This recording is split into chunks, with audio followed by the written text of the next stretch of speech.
I'm an alcoholic. My name is Jonathan. Appreciate you asking me to speak tonight, Casey. Let's see, my sobriety date is 2/25/14. My home group is Keeping It Sober group. Meet here on Tuesdays and Saturday night. Tuesday is open discussion night, and Saturday night is obviously a speaker meeting. I have a sponsor who has a sponsor, and also have had the privilege of sponsoring guys myself. Honored to be able to tell my story here at my home group. It's the first time I've done it. So I'll tell you in a general way what it was like, what happened, and what it's like now. So my furthest childhood memories are growing up living with my grandparents on my mom's side. Don't remember my mother really being in the picture all that much. But the relationship that I had with my grandparents was, the household was, very loving, and, I was the only grandchild that lived with them, and therefore they spoiled me and did everything that they could for me. Like I said, they were very loving. Don't remember there being any drinking or like that between the two of them. I know my grandfather would take me down to the lake to feed the ducks, things like that. We'd always, they used to have the bike races in town, like the little youth tour de more or whatever, and he'd take me up there every year that they were having it, and I got to participate in that, and always did pretty good. As far as other activities like that, seems to like my record would be like I would be willing to play sports and do these activities, but as soon as someone else came along that was a little bit better than me, I would tend to just shy the other way. And I know that like my whole life I always felt like just wasn't quite as good as the next person, didn't measure up to them, never really feeling comfortable in my own skin. So not really, don't have a good recollection of time, but, I lived with my grandparents for, until I was 5 or 6, maybe a little older.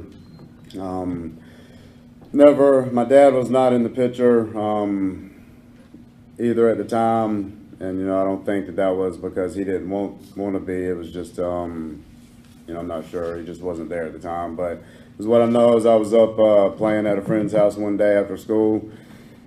And, he came pulling up in the driveway. I took off running, because I was scared. Didn't really know what was going on. Anyway, he chased me down, put me in the truck, took me back to his house, and ended up taking my mom to court and getting custody for me. And so now I'm living with, basically total strangers, because like I've always lived with my grandparents, didn't know anything about him, didn't have much relationship with my mom either. And so now like I'm living with my dad and what would soon be my stepmother and a stepsister that was like my same age, a couple months older. And, the way things were at the house were, I remember, there was a lot of good times. We went on a lot of family vacations, but there was definitely, some arguing, quite a few arguments in the household, really over, just simple things. But, I don't like anything to do with any confrontation, at all. So like, those things really, like for whatever reason it scares me. But anyway, like it seemed like my stepsister would always get more things for Christmas or birthdays or, and didn't get the punishments that I got. And so like I always held that against, my dad, my stepmom, feeling that I didn't get treated fair. And so I go from having all the attention on me to having to share it with, a stepsister and a stepmom. And so as I got older in school, and about this time, I started, acting out, getting in trouble in school, striving for the attention that, I was lacking at home. And, I would do anything in school, whether it was going to get me in trouble, whether I knew it was against the rules, just striving for the attention, someone to pay attention to me. Spent a lot of time in school suspension, several out of school suspensions. Was definitely a class clown. Just anything to get somebody to pay attention to me and laugh at me.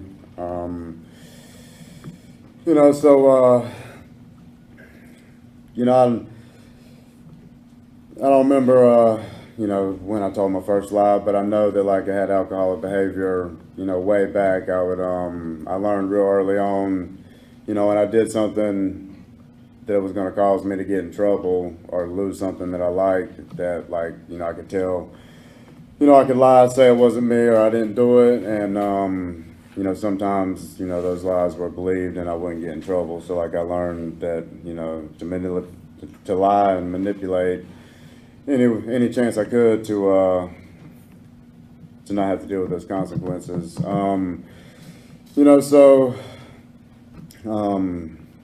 Moving on up a little bit, I don't exactly remember at what age I took my first drink, but I know that don't remember much about it. I remember getting sick, passing out, and that would be the way that my drinking career really went throughout the whole rest of my life, or my adult life, until I got sober. Definitely know that I drank just definitely for the effect produced by alcohol. Never drank for the taste. Always drank till it was gone. Threw up, got sick, blacked out. Didn't have a whole lot of trouble with the law as far as my drinking went. I did get a DUI, one DUI. And like I thought, by getting in trouble and getting that DUI and getting caught, that, there again, like, I was scared to get caught again. So I thought like I wouldn't ever drink and drive again. And for a period of time I didn't, but the day came that I did get behind the wheel under the influence again. And there was still like, I don't know if that really makes a whole lot of sense, because like really like I drove under the influence like all the time, whether it was alcohol or other substances. The drugs are, like a huge part of my story. I feel like for the respect to AA, I'll try to keep it minimal, but I feel like they just got me here to AA a lot quicker. Sped up the process for me, and so like, I know I'm probably jumping all over the place, but like growing up with my dad and my stepmom, the household was, a lot of discipline. When I did get in trouble, there would be, discipline and punishments. And then on my mom, and after my dad taking my mom to court and stuff, there was, like I would go over to my mom's house and my stepdad's house every other weekend. And, it was like a total different ball game over there. There was definitely drinking and partying every weekend. Use of those other substances and things like that. And,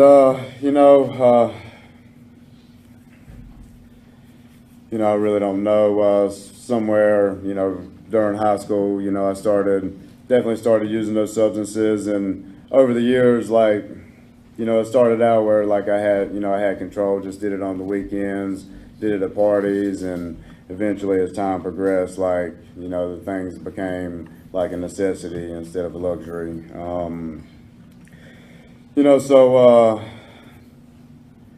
Had some, I can remember for sure one night, definitely had done a lot of drinking, and I got behind the wheel and, ran up on a roadblock and, didn't have enough time to stop because it was right after a curve like they normally put them. And, so like, I switched lanes and blew through the roadblock. Officer had to dive out of the road and stuff. And ended up, somehow, God was looking over me that night because I didn't get caught for that. But, I thought for sure that because we turned down a dirt road and ended up getting stuck, and like my mind, like my vision that I have is like just like you see on Cops or whatever, where somebody wrecks and all the cops come up and arrest you and all that good stuff. But that didn't happen to me that time. But there were several other times that I got pulled over for suspicion of doing things I'm not supposed to, and but it seemed to always fly under the radar, and the time did come that, I wasn't so lucky and got arrested for some pretty severe charges. There again, thought after getting these charges and getting locked up in jail for, a short period of time, thought for sure that, I would never do those things again. And there again, it was a period of time I got out, and some time went by, and I kind of just went right back into doing what I was doing. And I didn't know at the time, but I would have that thought, and it would turn into that obsession, and then I would be back doing what I do, whether it was drinking or using other substances. Thank God that I was introduced to AA, and I know now I've been taught what to do when I have those thoughts, and I got some tools to use so it doesn't turn into an obsession, so I don't have to drink or use any other substances. But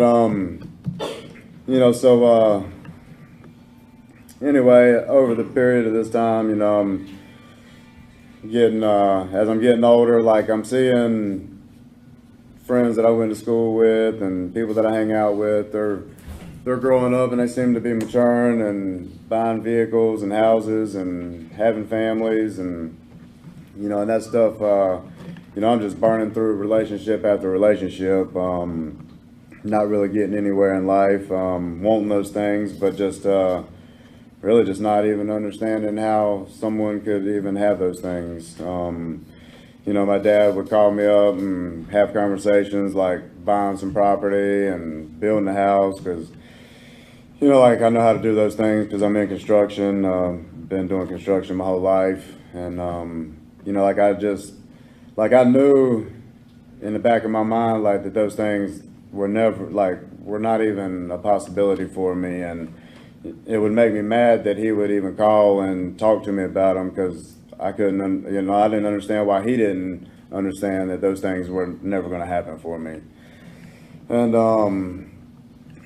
so ended up going to court for probably for those charges I got over a year, probably on closer to 2 years.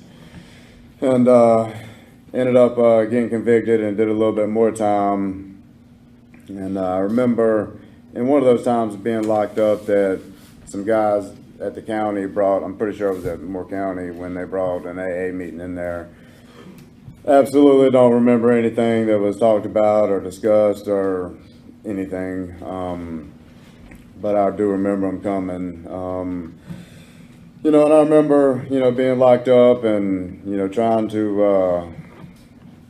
I wouldn't say so much as to pray, but, maybe trying to read the Bible and stuff like that. And, as soon as it came time for me to get out, I left that right there. And is what I've come to find out is, I always believed in God.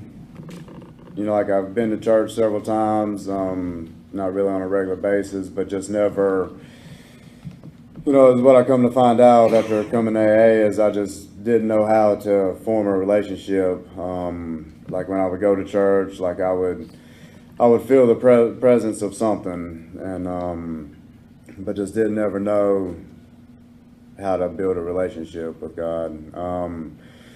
There was, several, it was holiday after holiday after holiday that, Christmas, Easter, birthdays, Father's Day, that I would make plans to show up for the holiday the next morning, and you know, like I would have that thought that, you know, I'm gonna just do a little bit, and you know, next thing you know, like I'm unable to, that phenomenon of craving kicks in once I start, and like I'm unable to show up for Father's Day, Christmases. It really didn't matter. Once I started, and, you know, all bets were off. So let's see.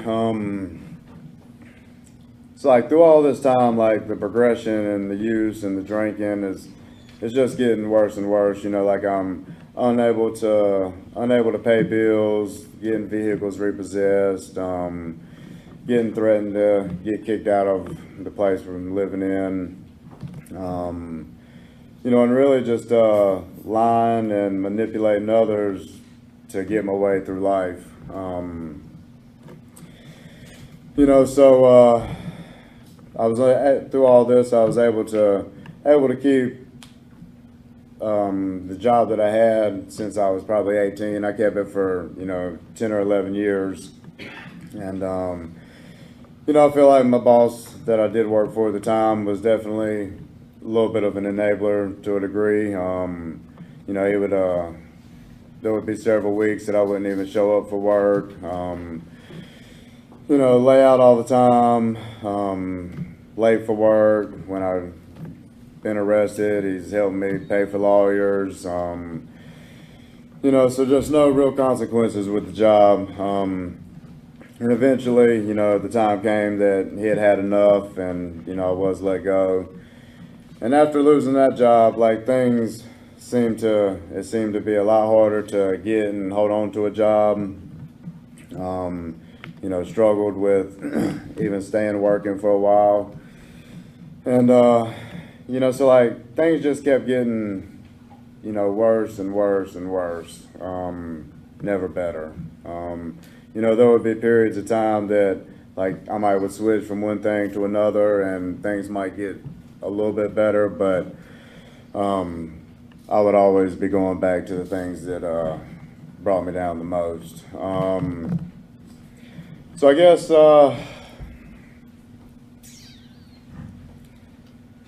you know, I mean, with all the drinking and using other substances, you know, like landlords and stuff are always at the house asking for money. You know, because like, you know, I would give them any excuse under the sun why I didn't have it, and when I would make promises to pay them and just never could follow through with it.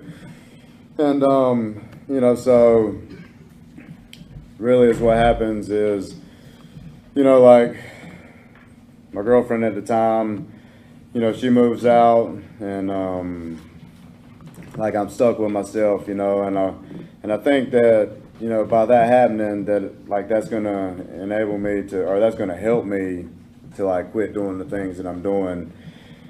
And as bad as I wanted to stop and not do those things, like I just couldn't. And probably, you know, 2 years before that, I had been going to the methadone clinic in town. You know, thought that was my answer, and really it was just you know, like today, like I can look back and see that like it was just a crutch for me to get here. You know, I used it to the best of my ability, and, you know, at the same time using these other substances and drinking, you know, just got worse while I was going there. And like, so like while I was going there, I was able to build a little bit of a relationship with the counselor that I had, and after my girlfriend had moved out, like was unable to work, couldn't even afford to put gas in the truck to even make it to work. I reached out to the counselor that I had there, and, you know, I knew that like things were coming to an end, and, you know, my options were running out. And so I was able to talk to her, and she opened the door to go into some treatment centers for me. And she, you know, the first place she came to was, you know, Samaritan Colony, and she told me it was in Rockingham. Didn't really know anything about Rockingham, just didn't really sound too good to me. So she went down the list, and we ended up deciding on a place. It was Arca in Winston-Salem. So I got in, I hadn't talked to my dad in probably a year, and, called him up and told him, hey, look, going to treatment, I need a ride. And he was willing to take off work and take me up there to the treatment center, and I was able to detox there. And I remember riding up there with him, like I was thinking, and I even told him, like, all I got to do is get away for a little while, get all this stuff out of my system, and just know that, like, I can't do those things. And so I went up there to the treatment center, detoxed, completed the 21 days, I believe it was, and they had brought some meetings in there, and of course, like, I had no idea really what was going on. I was paying attention to other things rather than paying attention to any steps or anything that was getting said. So while I was there, they tried to get me to go to an Oxford house. Didn't have any plans or any idea really where I was going when I got out, but that definitely sounded like that was not an option for me. So ended up finding a friend to move in with when I got out. And like, I remember, like, just being amazed really that, like, I could go to sleep, wake up, feel good, and not have to be dependent on anything. And the guy's dad that I stayed with was, well, had told me several times that he was willing to take me to a meeting and drop me off and come back and pick me up anytime I wanted to go. And the thought lingered in the back of my mind that going to a meeting would be a good idea. And but at the end of the day, I just couldn't bring myself to do it. Whether it was the embarrassment or just the fact of accepting that I needed to go, or not knowing anybody, probably just all those things combined. But the deal was I never went, and the day came a couple weeks later that, having a couple drinks, probably wouldn't be a bad idea. Couldn't hurt anything. So, went to the liquor store, got some liquor, immediately drank into a blackout, and continued to do that as often as I could, every time I had a chance to get some money in my pocket, and continued to make things worse. And the guy's house that I was staying at eventually was asked to leave. I really wasn't asked to leave, but I knew it was coming, so made some other arrangements. And in the process, like, I remember sitting right outside the liquor store, drinking some before I pulled off, and then that thought of using those other substances popped in my head, and like, without a second thought, I was off to get those things. And this what happened was the drinking continued, and continued to progress, and started using those substances in ways that I thought I never would. And there shortly after I started, I thought, well, maybe I should call the other living arrangements that I came up with didn't quite work out. And that was probably for the best at the time. But I called the Bethesda house, thought maybe I need to get in there, that's what I needed to do. So I gave them a call and was able to get in there. And the requirements there were to come to some meetings, get a sponsor. Didn't know what a sponsor was, didn't know what these steps were, but just didn't have anywhere else to go, so I figured it probably was a good idea to get one. And so I did, and I maybe called him a couple times, and we might have sat down and read the contents or something if we got that far one time. And like, the deal was, like, I had already started doing those drinking and using those substances, and really just kind of just got worse and worse, and eventually, I got kicked out of the Bethesda house. And by that time, I had started working with the guy in the program, and anyway, told him what was going on, and he opened the door for me to move into a place he had. And The deal was like, I tried to keep coming to the meetings, but like, my alcoholism was just taking over and was progressing and progressing more and more. And, I came to several meetings, under the influence, and, of course, think I'm sitting in here and nobody knows, but, it's pretty evident, I hear. I'm living at the guy's house. I'm trying to come to some meetings. The things just continue to go downhill real fast. Find myself living in the place with no heat. Actually, like I wasn't paying, was unwilling to pay. I was just not paying any rent. So like, the guy comes in, he puts one of these lock boxes on the thermostat, right, and turns the heat way down. I'm pretty sure just trying to get us to move out. So like eventually he quits paying the power bill, and there's no power, and so we end up finding a place to stay for a couple days or a week or so, and like my plan is to like borrow some money, just pay for the power, get it back on, we'll be all right. And the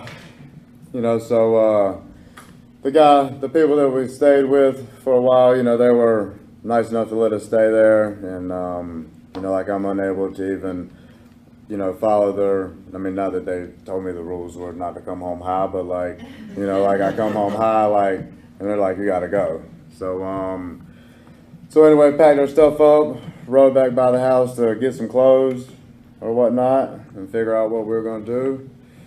And the power's back on, so figured might as well just move on back in. And, so anyway, seemed like a good idea for sure to me.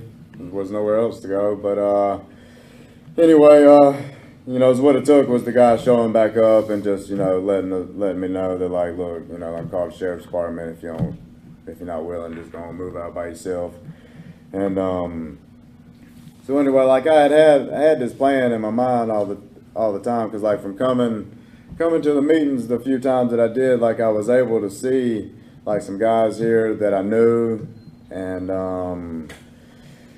it was just something about, there was just a sense about, something was going on down here. Like I didn't know what it was, but like I can remember saying, like if we could just get back down there, like I'm pretty sure something's going on down there. I don't know what it is, but I think everything would just be all right if we get back down there. And the deal was really I was just unable to do it on my own. I ended up getting kicked out. And my plan was all along, like I had called Mark at Samaritan Colony several times, and every time he'd tell me the same thing, like go to detox, put in a referral, I'll get you in. And it seemed like every time I'd call him, I'd be down and out, but then something would fall through for me, and like I just progressed it a little bit longer, and but it took what it took, and eventually when I found myself with nowhere to go, basically homeless, I called a guy that was in the program when I got here, and I'd heard him talking about taking people to detox and going and picking people up, and I didn't really know what all that was about, but like it stuck with me, and so like I reached out and called that guy, and he did the same thing that he had always talked about. Like, he dropped what he was doing at work, came pick me up, took me to detox, sat in there with me, and got admitted, and did my time in detox, did the referral, started following a little bit of directions, because really I didn't have no choice. Did the referral, wasn't a bed available at the time, so I was fortunate enough to have transition house to go to, Bridge for Recovery, and stayed up there about a week or so. I was able to get into Samaritan Colony, and I remember walking in the door, scared to death, through the whole process, I'm scared to death, I don't know what's going on, what my life has come to, what's going to happen, where I'm gonna live, like just everything. And like I got in there to the colony, and like it's just something about walking in the door, like it's just like a sense of peace. It's like walking in here, like I just knew like everything was gonna be all right. The guys helped me out.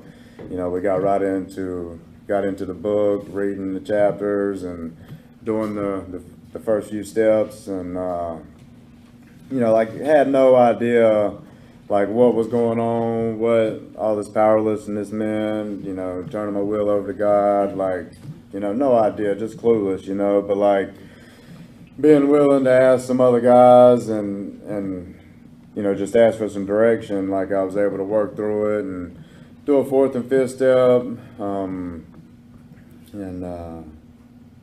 like feel like I did a pretty thorough one there. I felt like hell, I was scared not to do it, like I know now looking back, like I was that beaten, broken, that like I had become that willing, I'd become willing to do whatever is asked of me. And so I did the 28 days there, maybe stayed 30, waiting on some arrangements for a bed in Wilmington. Didn't find out I was going to a halfway house there until, the 28th or 29th day, and it seemed like everybody else there was way more excited about me going down there than I was. I had lived in North Carolina my whole life,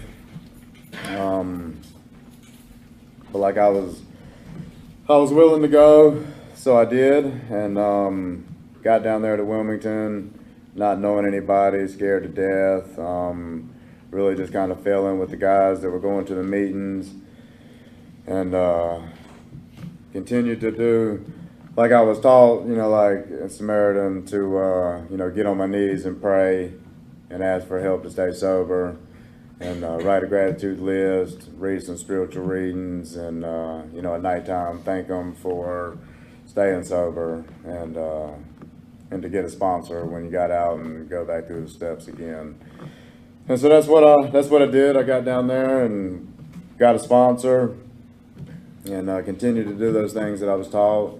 And the next thing you know, it's like 60 days had gone by, 90 days. I just the time was adding up, and like all I was doing was just the simple things that I was taught at Samaritan Colony, really. And so at the time there was some talk about getting some recovery homes opened up in the area, and Mark called me up one day out of the blue and asked me if I felt like I might want to come up here and stay in the house. So like, there was a lot of fear behind doing that, but I did what I was taught. I prayed about it, talked about it, and after doing so, like made a decision to come on back up here. Had gotten a sponsor lined up here when before I even came back. Was fortunate enough to get a job lined up here before I came back, and like by just doing the things that I was taught to do, those things kind of just fell into place for me. But anyway, moved back up here, and me and my sponsor got right in the book. We met here every Sunday morning at after the 7:30 meeting, and he sat down, we read together, he talked with me, explained the book to me, and we went through the steps, and then I was able to in the process of doing that, like I got involved, I started going to my home group's business meetings, I became a home group member, and I started going to the business meetings. I got involved with service, started going to the prisons, and just really just like jumped in, you know what I mean, and got involved with as much stuff as I could. Was able to finish the steps with my sponsor.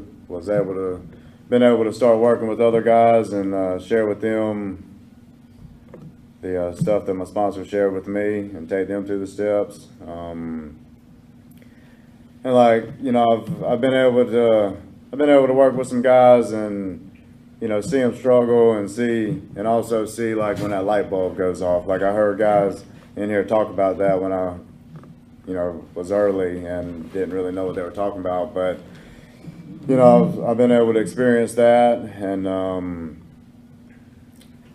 I've just really just tried to stay plugged in as much as possible. I try to do any kind of service that I can do, work with other guys, go to meetings on a regular basis, and really I just try to stick to my routine that I have. I got certain meetings that I go to, and I try to go to them on a regular basis. I continue to do those things that I was taught early on: pray, write a gratitude list, read some spiritual readings, call my sponsor, work with other guys. And like the miracle is, like, I hadn't had to take a drink since I've been doing those things, and truly grateful for that. I stayed in the recovery homes for, I guess, about, I'm gonna say, a little over 2 years. Just now I was able to move out and get my own place, and well, not my own place, it's my place, girlfriend's place, and our daughter's place. So like that's a blessing in itself. Been able to maintain a job, been able to pay rent and be a productive member of society, since I've been in AA and doing the things that AA's taught me, and been able to, start building some relationships back with my parents. They're not the strongest that they probably could be, but I'm willing to try and put in a little effort.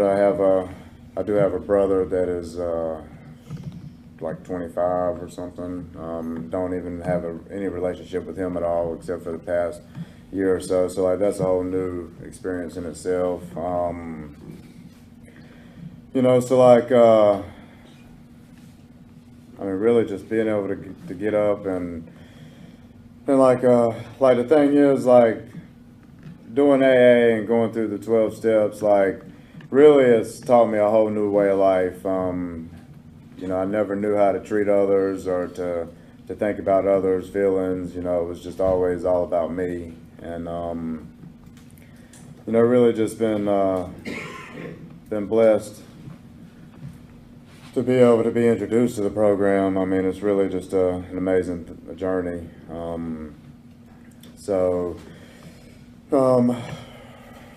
Really, I think probably going to wrap up with that. Appreciate you asking me, Casey, and thank you.